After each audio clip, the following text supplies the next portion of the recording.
Nepal Tibet border पे अचानक आई डरावनी बाढ़ ने ऐसी तबाही मचाई कि कई इलाकों में घर, सड़कें, पुल और जरूरी इंफ्रास्ट्रक्चर तक बह गया। सबसे हैरानी की बात यह है कि कई लोगों को इस बाढ़ के आने की कोई वार्निंग ही नहीं मिली।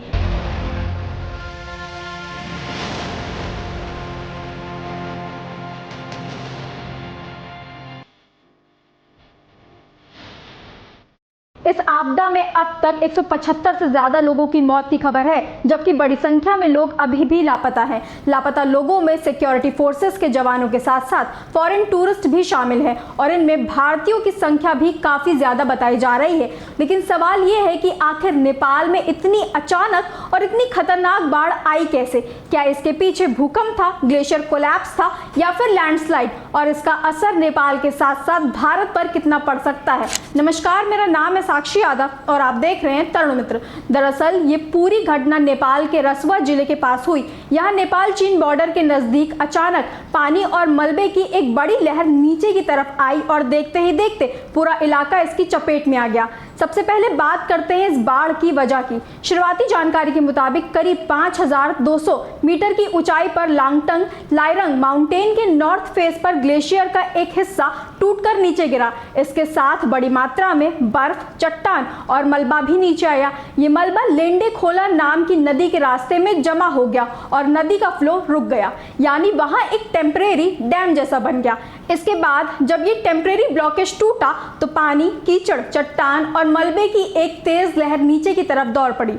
सबसे पहले इसका असर लेंडे खोला और फिर भोटे कोशी नदी पर पड़ा। इसके बाद यही पानी त्रिशूली नदी तक पहुंचा और निचले इलाकों में भी खतरा बढ़ गया। रिपोर्ट के मुताबिक कुछ जगहों पर त्रिशूली नदी का वाटर लेवल सिर्फ 30 मिनट में करीब 7 से 9 मीटर तक बढ़ गया, यानी लोगों को संभलने तक का मौका नहीं मिला। अब यहाँ एक और बड़ा सवाल है, क्या ये बाढ़ भूकंप की वजह से आई? इसको लेकर अलग अलग दावे सामने आए हैं। चीन के नेपाल में राजदूत ने कहा कि शुरुआती जानकारी के मुताबिक नेपाल की तरफ भूकंप आया था, जिसके बाद एवलांचे और लैंडस्लाइड हुआ और इससे बाढ़ की स्थिति बनी। वहीं नेपाल के विदेशी मंत्री ने भी संसद में बताया कि रसुआ में आई आपदा भूकंप के साथ आए हिमस्खलन के कारण हुई थी और इसकी आगे पुष्टि की जा रही है। लेकिन शुरुआती सैटेलाइट एनालिसिस में ग्लेशियर से जुड़े आइस और रॉक एवलांचे तथा लैंडस्लाइड को बाढ़ की बड़ी वजह बताया गया है। यानी फिलहाल पूरी घटना को लेकर इन्वेस्टिगेशन और कंफर्मेशन का दौर जारी है। अब जरा उस तबाही की तस्वीर समझिए। रसुआगढ़ी बॉर्डर के पास तिमेरू इलाके में बाढ़ इतनी तेजी से आई कि लोगों को भागने तक का समय नहीं मिला। कई बिल्डिंग्स, रोड्स और ब्रिजेस बाढ़ में बह गए। स्थानीय अधिकारियों के मुताबिक त्रिशूली बाजार का भी बड़ा हिस्सा पानी में डूब गया। यहाँ घरों के साथ साथ school, temple, hydro electric project और पुराने नए ब्रिजेस को भी नुकसान पहुंचा। कई लोगों ने अपनी आंखों के सामने लोगों और सामान को तेज बहाव में बहते देखा।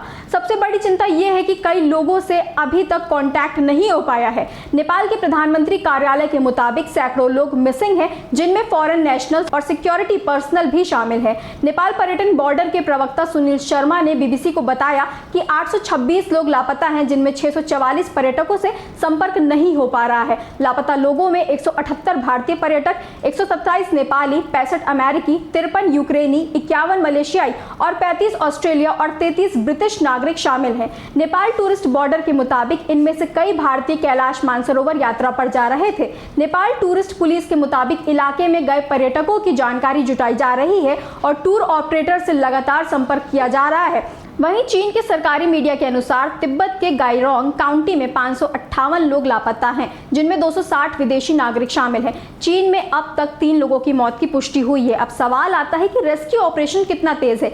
नेपाल की आर्मी और प्राइवेट हेलीकॉप्टर्स की मदद से प्रभावित इलाकों में रेस्क्यू ऑपरेशन चलाया जा रहा है।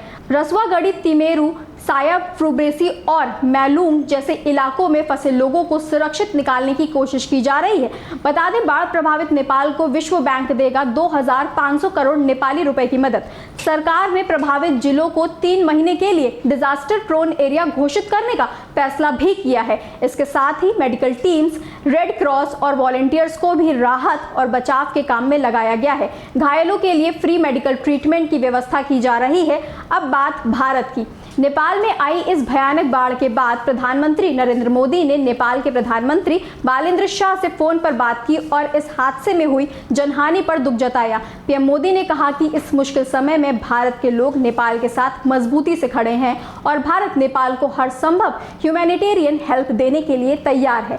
भारत की टीम्स भी नेपाल अथॉरिटीज के साथ रेस्क्यू और रिलीफ वर्क में कोऑर्डिनेशन कर रही हैं। वहीं नेपाल सरकार ने भी बताया कि भारत और चीन दोनों देशों के साथ राहत और बचाव को लेकर बातचीत चल रही है। अब इस पूरी घटना का एक और बड़ा असर सामने आया है। नेपाल से निकलने वाली नदियां भारत में भी आती हैं, इसीलिए नेपाल में अचानक पानी बढ़ने के बाद भारत के सीमावर्ती इलाकों में भी अलर्ट बढ़ा दिया गया है। खासतौर पर भूटेकोशी, त्रिशूली और नारायणी रिवर सिस्टम के आसपास रहने वाले लोगों को सतर्क रहने की सलाह दी गई है, क्योंकि अगर अचानक बड़ी मात्रा में पानी नीचे की तरफ आता है तो रिवर लेवल तेजी से बढ़ सकता है। और यही वजह है कि नेपाल की इस बाढ़ को सिर्फ नेपाल की डिजास्टर नहीं माना जा रहा, बल्कि इसका असर बॉर्डर के दूसरी तरफ भी देखा जा रहा है। नेपाल में हुई इस घटना ने एक बार फिर दिखा दिया है कि पहाड़ी इलाकों में ग्लेशियर, लैंडस्लाइड और अचानक आने वाली बाढ़ कितनी खतरनाक हो सकती है। अब इस पूरी घटना को लेकर एक और बड़ी चिंता सामने आ रही है, हिमालयी इलाकों में बढ़ता डिजास्टर रिस्क। रणनीतिक विशेषज्ञ ब्रह्मा चेलानी ने इस घटना के संदर्भ में हिमालय को बेहद भूकंप संवेदनशील क्षेत्र बताया है। उनका कहना है कि यहाँ भूकंप और उससे जुड़े प्राकृतिक घटनाक्रम बड़े पैमाने पर तबाही ला सकते हैं। उन्होंने चीन की ओर से हिमालय में बनाए जा रहे हाइड्रो इलेक्ट्रिक प्रोजेक्ट्स को लेकर भी चिंता जताई है। उनके मुताबिक भूकंप संवेदनशील इलाके में इतने बड़े इंफ्रास्ट्रक्चर प्रोजेक्ट भविष्य में भारत और बांग्लादेश के लिए भी जोखिम पैदा कर सकते हैं। हालांकि इस तरह के दावों को लेकर अलग अलग विशेषज्ञों की राय हो सकती है और किसी भी प्रोजेक्ट को लेकर खतरे का आकलन वैज्ञानिक अध्ययन के आधार पर ही किया जाना चाहिए। फिलहाल नेपाल में सबसे बड़ी चुनौती है लापता लोगों की तलाश, फंसे हुए लोगों को सुरक्षित निकालना और प्रभावित परिवारों तक राहत पहुंचाना, क्योंकि इस बाढ़ ने सिर्फ घर और सड़कें ही नहीं बहाई बल्कि कई परिवारों की पूरी जिंदगी को बदल कर रख दिया है। और सबसे बड़ी चिंता यह है कि नदी का जलस्तर अभी भी बढ़ सकता है, इसीलिए नेपाल के साथ साथ भारत के सीमावर्ती इलाकों में भी लोगों को सतर्क रहने की सलाह दी गई है। फिलहाल नेपाल में रेस्क्यू ऑपरेशन जारी हैं और अथॉरिटीज का पूरा फोकस लोगों को सुरक्षित निकालने और प्रभावित इलाकों तक राहत पहुंचाने पर है। लेकिन तबाही कितनी बड़ी है, इसका पूरा अंदाजा रेस्क्यू ऑपरेशन खत्म होने और नुकसान का असेसमेंट होने के बाद ही लग पाएगा। अपडेट्स के लिए जुड़े रहिए तरुण मित्र के साथ। धन्यवाद।